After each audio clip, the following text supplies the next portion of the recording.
नमस्कार दोस्तों, जय मां दुर्गा, जय माता रानी। दोस्तों, नवरात्रि का महापर्व बहुत ही शुभ और मंगलकारी माना जाता है। नवरात्रि के पूरे 9 दिन गंगा जल की हर एक बूंद की तरह पवित्र माने जाते हैं। यह शुभ समय भक्तों के जीवन में खुशियों की सौगात लेकर आता है।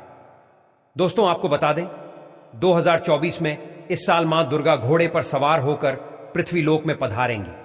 शास्त्रों में वर्णित है तथा मान्यताओं के अनुसार अगर चैत्र नवरात्रि पर यदि माता दुर्गा का आगमन उनके वहां सिंह पर नहीं बल्कि घोड़े पर होगा, तो मान्यता है कि माता दुर्गा का घोड़े पर सवार होकर आना बहुत ही शुभ और कल्याणकारी माना जाता है। जीवन सुखमय हो जाता है, भक्ति का भरपूर लाभ भक्तजनों को मिलता है। दोस्तों, इस बार नवरात्रि पूरे 9 दिनों तक मनाई जाएगी, ना एक भी दिन कम ना ज्यादा। पूरे 9 दिनों तक मनाई जाएगी मां शेरावाली की विशेष रूप से पूजा आराधना की जाएगी। चैत्र नवरात्र का महापर्व इस बार 2024 में 9 अप्रैल दिन मंगलवार से शुरू होकर 17 अप्रैल बुधवार के दिन समाप्त होंगे। ऐसे में चैत्र नवरात्रि पर माता दुर्गा की कृपा पाने के लिए कलश स्थापना का शुभ मुहूर्त है। 9 अप्रैल को सुबह 6:24 से लेकर सुबह 10:28 तक कलश स्थापना का शुभ मुहूर्त रहेगा। इस मुहूर्त में की गई पूजा बहुत ही शुभ मानी जाती है। इससे समस्त देवी देवताओं की कृपा प्राप्त होती है और पूजा पाठ का फल कई लाख गुना प्राप्त होता है। ऐसे में जो व्यक्ति नवरात्रि आने से पहले घर से ये चीज हटा देता है तो उसके घर में मां वैष्णो का होगा आगमन। माता लक्ष्मी झोली खुशियों से भर देगी। इसीलिए नवरात्रि आने से पहले घर से ये चीजें फौरन हटा दें। दोस्तों, आज हम कुछ ऐसे ही गलतियां के बारे में जानेंगे जो अगर आपके घर में भी होती है तो माता लक्ष्मी कभी नहीं करती ऐसे घर में प्रवेश। फिर चाहे आप कितनी ही पूजा पाठ कर लो, माता लक्ष्मी ऐसे घर में कभी नहीं आती है। ऐसे घर से देवी देवता भी हमेशा रहते हैं नाराज। दोस्तों, पूरी जानकारी को जानने के लिए इस वीडियो को अंत तक जरूर देखें सच्ची श्रद्धा से। कमेंट बॉक्स में लिखे जय मां शेरावाली। मां शेरावाली के लिए एक लाइक तो बनता है। दोस्तों, सबसे पहले नवरात्रि के पहले ही मंदिर की अच्छी तरह से साफ सफाई कर लें। मंदिर के अंदर अगर पुरानी मालाएं हैं, टूटी फूटी मूर्तियां हैं, उसके साथ ही खाली माचिस के डिब्बे रखे हुए हैं तो उन्हें बाहर फेंक दे तथा टूटी फूटी मूर्ति को किसी नदी में प्रवाहित कर दे। घर में छोटे बच्चों को नवरात्रि का व्रत नहीं रखना चाहिए। इससे उनकी जान को खतरा हो सकता है, क्योंकि इस व्रत में शरीर को अधिक शक्ति की जरूर होती है। माता शेरोवल्ली की तस्वीर अगर कांच के फ्रेम की है और वो कांच हल्की सी भी अगर टूटी हुई हो तो ऐसी कांच को बदलवा लें या ऐसी तस्वीर को जल में विसर्जित कर दें। टूटी मूर्ति की पूजा करने से, टूटी तस्वीर की पूजा करने से आपकी श्रद्धा, भक्ति, व्रत आदि सब टूट जाता है। आपका व्रत खंडित हो जाता है। दोस्तों, नवरात्रि के 9 दिन बहुत ही पवित्र होते हैं। नवरात्रि के 9 दिनों में घर के मंदिर और घर को साफ सुथरा और पवित्र रखना अति आवश्यक है। इसीलिए नवरात्रि के 9 दिनों में ब्रह्मचर्य का पालन जरूर किया जाता है और तामसिक भोजन ग्रहण नहीं किया जाता। नवरात्रि के 9 दिनों में माता रानी के भक्तों को प्याज, लहसुन, मांस, मदिरा और अंडे से दूर रहना चाहिए। अधिकतर भक्ति इन नियमों का पालन भी करते हैं, लेकिन वो एक गलती कर बैठते हैं और अपवित्र चीजों को अपने घर में रख लेते हैं। इस चीज को नवरात्रि में घर में भूलकर भी नहीं करना चाहिए। शास्त्रों के अनुसार नवरात्रि के 9 दिनों तक माता रानी अपने भक्तों के घर में वास करती है।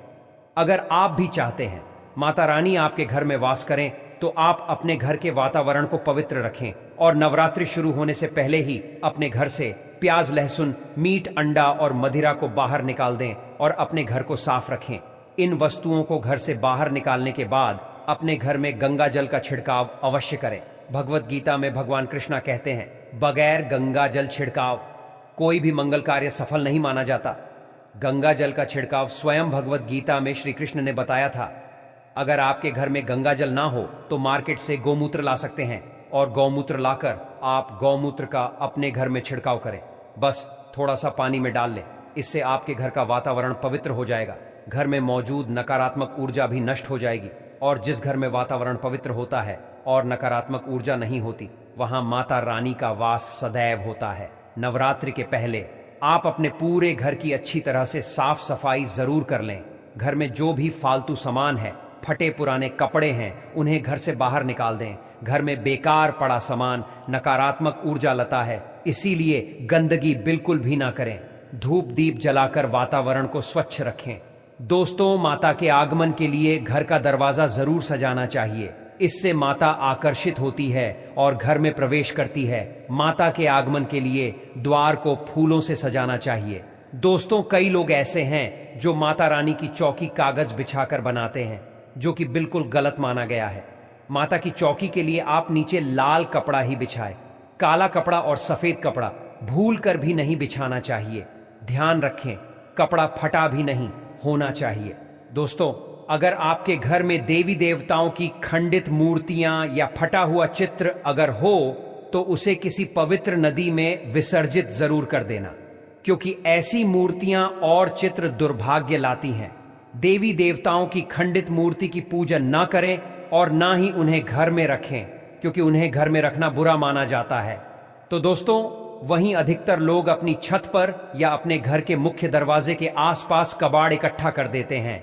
ऐसा करना अशुभ माना जाता है। अगर आपने भी अपने घर में घर के मुख्य दरवाजे पर या छत पर या फिर खासकर घर के उत्तर दिशा में कबाड़ इकट्ठा कर दिया है तो नवरात्रि शुरू होने से पहले उस कबाड़ को घर से अवश्य ही निकाल दें। दोस्तों, यदि आपके घर में कोई भी बंद घड़ी है तो नवरात्रि शुरू होने से पहले उसे अपने घर से जरूर हट देना चाहिए और नई घड़ी ले आएं या उसकी मरम्मत करवा लें। घड़ी को प्रगति का प्रतीक माना जाता है। बंद घड़ी समय से पीछे चलने वाली हमारी प्रगति में बाधा डालते हैं। इसीलिए नवरात्रि शुरू होने से पहले ही आप बंद घड़ी को घर से बाहर निकाल दें। दोस्तों, अगर आपके घर के मंदिर में किसी भी तरह का कोई फालतू सामान रखा है, जैसे कि सड्डे गले फूल, अगरबत्ती, धूप बत्ती के डिब्बे या माचिस आदि के डिब्बे, या कोई भी खाली पैकेट मंदिर में ना रखें, या फिर कोई फटी पुरानी धार्मिक पुस्तक या भगवान के कोई पुराने वस्त्र जो फट गए हैं या मुकुटमाला जो खराब हो गई है, तो उन्हें आप जितना जल्दी हो सके अपने मंदिर से हटा दें। नवरात्रि से पहले आप अपने मंदिर की और मंदिर के आसपास की साफ सफाई अवश्य ही करें, तभी माता रानी की चौकी स्थापित करें।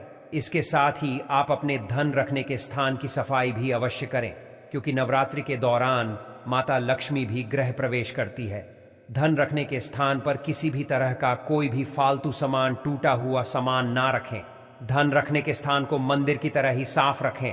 नवरात्रि के दौरान माता रानी की पूजा में कौड़ियों को शामिल करें।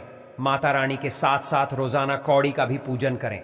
इसके बाद आप कौड़ी को धन रखने के स्थान पर रख दें। ऐसा करने से घर में बरकत हमेशा होती है। अगर आपके पास पुराने जूते चप्पल इकट्ठे हो गए हैं तो नवरात्रि से पहले उन्हें घर से बाहर निकाल दें। पुराने जूते चप्पल की अशुभता के कारण ही घर में नकारात्मक ऊर्जा आती है और में अशांति और कलह का माहौल रहता है।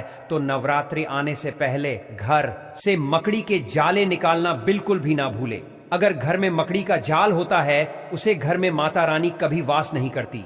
साथ ही साथ टूटे फूटे बर्तन अगर घर में पड़े हैं या टूटा हुआ आईना भी अगर घर में हो तो उसे भी निकाल दे। घर में टूटे फूटे ईंट पत्थर भी नहीं रखना चाहिए, इससे माता लक्ष्मी नाराज हो जाती है। अब हम जानते हैं नवरात्रों के दौरान क्या नहीं खाना चाहिए और क्या नहीं पीना चाहिए, और कौन सा फल खाने से व्रत संपूर्ण और सफल हो जाता है। दोस्तों, वीडियो में आगे बढ़े उससे पहले ही माता दुर्गा आपके इस वीडियो को जो भी लाइक और चैनल को सब्सक्राइब करें, उसके जीवन में कभी दुख दर्द मत आने देना। और दोस्तों, कमेंट बॉक्स में जय मां लक्ष्मी, जय मां शेरावाली, जय मां दुर्गा अवश्य लिखिए। दोस्तों, नवरात्रि के दिनों में सेब जरूर खाना चाहिए। शास्त्रों में बताया जाता है कि भगवान के भोग में सब आदि जरूर अर्पित किया जाता है। अगर आपका व्रत है तो आपको सेब जरूर खाना चाहिए। केला, पपीता, तरबूज और मीठे अंगूर जरूर खाना चाहिए। इन फलों से व्रतधारी को शक्ति मिलती है और व्रत पूर्ण हो जाता है। शास्त्रों में बताया जाता है कि नवरात्रों के दिनों में सीताफल जरूर खाना चाहिए। सीताफल खाने से 10 ऐसी बीमारियां हैं जो खत्म हो जाती हैं। माना जाता है कि नवरात्रि के दिनों में सीताफल का घर में प्रवेश होना बड़ा ही शुभ माना गया है। सीताफल खाने से नवरात्रि का व्रत सफल हो जाता है, क्योंकि इसमें माता सीता का आशीर्वाद मिला हुआ होता है। नवरात्रि के दौरान इसे जो भी खाता है उसे दुखों का सामना नहीं करना पड़ता। सीताफल आपको जरूर खाना चाहिए। दोस्तों, नवरात्रों में व्रतधारी को डब्बा बंद लस्सी और डब्बा बंद जूस नहीं पीना चाहिए। उसमें कई केमिकल मिले होते हैं जिसके कारण आपका व्रत टूट सकता है। जब भी आप फलों का जूस पिए तो याद रखें उसमें नमक ना डालें, नहीं तो आपका व्रत टूट जाएगा। साथ ही साथ जूस में बर्फ भी नहीं डालना चाहिए। फलों का सादा जूस पीने से व्रत सफल होता है दोस्तों। नवरात्रि के दौरान सिंघाड़े का आटा या कुट्टू का आटा खाने से पहले ये देख ले कि आटा पुराना नहीं होना चाहिए, क्योंकि पुराने आटे में कीड़े वगैरह पड्डी जाते हैं, जिसके कारण आपका व्रत टूट सकता है, क्योंकि यह छोटे छोटे कीड़े हमें दिखाई नहीं देते और आपके मुंह तक पहुंच जाते हैं। ऐसा आटा खाना मतलब कीड़े मकोड़े का मांस खाने के बराबर माना गया है दोस्तों। नवरात्रि के दौरान आप शाम के समय खाने में दही ले सकते हैं, आलू वगैरह खा सकते हैं, साबूदाने की टिकिया बनाकर खा सकते हैं, साबूदाने और आलू के पापड़ भी खा सकते हैं। कई सब्जियां तो ऐसी हैं जो नवरात्रि के दौरान भोजन में शामिल कर सकते हैं। इससे आपको एनर्जी मिलेगी और व्रत सफल हो जाएगा। नवरात्रि के दौरान आप दूध पी सकते हैं जो आपको ताकत देगा। चाय वगैरह भी पी सकते हैं, लेकिन याद रहे उसमें नमक ना डालें। एक बात का ध्यान रहे, व्रतधारी को पेट भर खाना यानी गले तक भोजन नहीं करना चाहिए, नहीं तो व्रत रखना का कोई भी फायदा नहीं होगा। थोड़ा थोड़ा खा सकते हैं दोस्तों। नवरात्रि के 9 दिन आदिशक्ति मां दुर्गा को समर्पित होते हैं। नवरात्रि के 9 दिन माता रानी के 9 अलग अलग स्वरूपों का पूजन किया जाता है।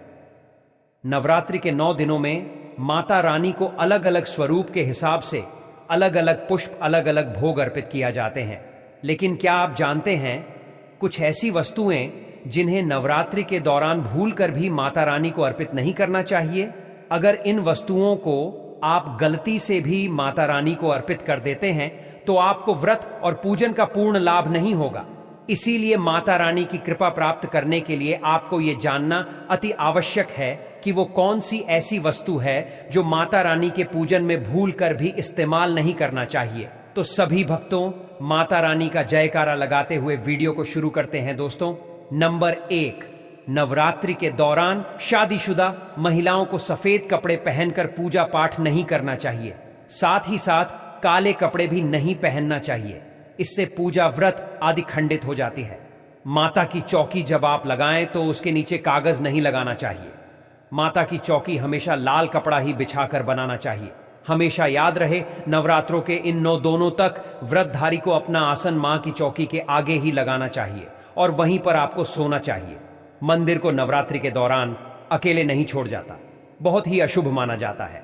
इससे दुर्गा माता नाराज हो जाती है और माता रानी आपके घर से हमेशा के लिए चली जाती है। दोस्तों, नंबर 2, नारियल हिंदू धर्म में नारियल को समृद्धि, धन, श्रद्धा और सम्मान का सूचक माना जाता है। नारियल को श्रीफल भी कहा जाता है। नारियल को सुख समृद्धि में वृद्धि करने वाला माना जाता है। नारियल का हर मांगलिक कार्य में विशेष महत्व होता है। जैसे कि आप सभी जानते हैं कि माता रानी के कई मंदिरों में नारियल भी फोड़ दी जाती है और माता रानी के पूजन में नारियल का इस्तेमाल हम सभी करते हैं।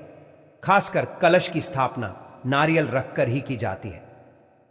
माता रानी के पूजन में हम नारियल इस्तेमाल करते समय कुछ गलतियां कर बैठने हैं। दोस्तों, नारियल कई प्रकार के होते हैं। एक, हर दूसरा सूख जिसके अंदर पानी होता है। जिस नारियल के अंदर पानी होता है, माता रानी के पूजन में सदैव पानी वाला और जटा वाला नारियल ही इस्तेमाल करें। नारियल का पूर्ण होना चाहिए, नारियल टूटा फूटा नहीं होना चाहिए, क्योंकि साबुत नारियल ही पूर्ण और पवित्रता का प्रतीक होता है। साबुत नारियल ही सुख समृद्धि का प्रतीक होता है। साबुत नारियल को ही श्रीफल यानी कि मां लक्ष्मी का फल कहा जाता है। नवरात्रि में माता रानी के कलश की स्थापना करते समय जटा वाला नारियल यानी पानी वाला नारियल ही कलश पर स्थापित करना चाहिए। साथ ही यह ध्यान रखना चाहिए कि नारियल को सदैव कलश के ऊपर रखना चाहिए। कलश स्थापना करते समय कभी भी नारियल को खड़ा करके नहीं रखा जाता। नारियल को सदैव लाकर कलश के ऊपर रखा जाता है। साथ ही नारियल को स्थापित करने से पहले आप नारियल को लाल कपड़े में लपेटकर उसे पर और फिर लाल चुनरी उड़ाकर आप नारियल को कलश के ऊपर स्थापित करें। शास्त्रों के अनुसार कलश के ऊपर जब सही तरीके से नारियल रखा जाता है और सही प्रकार का नारियल रखा जाता है, तभी व्रत और पूजन का पूर्ण फल प्राप्त होता है। यह भी ध्यान रहे कि महिलाएं माता रानी को नारियल अर्पित तो कर सकती हैं, लेकिन कभी भी माता रानी के सामने नारियल को भूलकर भी ना तोड़े, क्योंकि नारियल बीज रूप होता है और स्त्रियां बीज रूप से ही शिशु को जन्म देती हैं। इसीलिए कभी भी महिलाओं को नारियल नहीं तोड़ना चाहिए। दोस्तों, नंबर 3, लौंग। हम सभी माता रानी के पूजन में इस्तेमाल करते हैं, लेकिन लौंग का इस्तेमाल करते समय एक बहुत बड़ी गलती कर बैठते हैं। हमेशा ध्यान रखना चाहिए कि माता रानी को सदैव फूल वाली लौंग ही अर्पित करना चाहिए। जिस लौंग के ऊपर फूल नहीं होता या फिर जिस लौंग के पीछे लकड़ी की डांडी नहीं होती, उसको आप माता रानी के पूजन में भूल कर भी इस्तेमाल ना करें।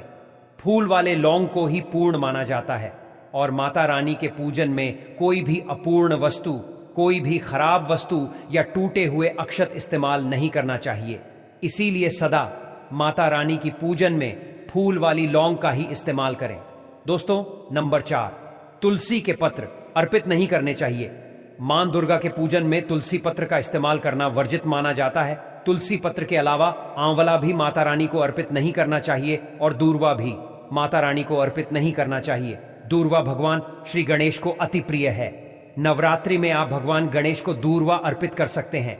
भगवान विष्णु जी को तुलसी के पत्र अवश्य अर्पित कर सकते हैं, लेकिन माता रानी को भूल कर भी तुलसी के पत्र या दूर्वा अर्पित ना करें।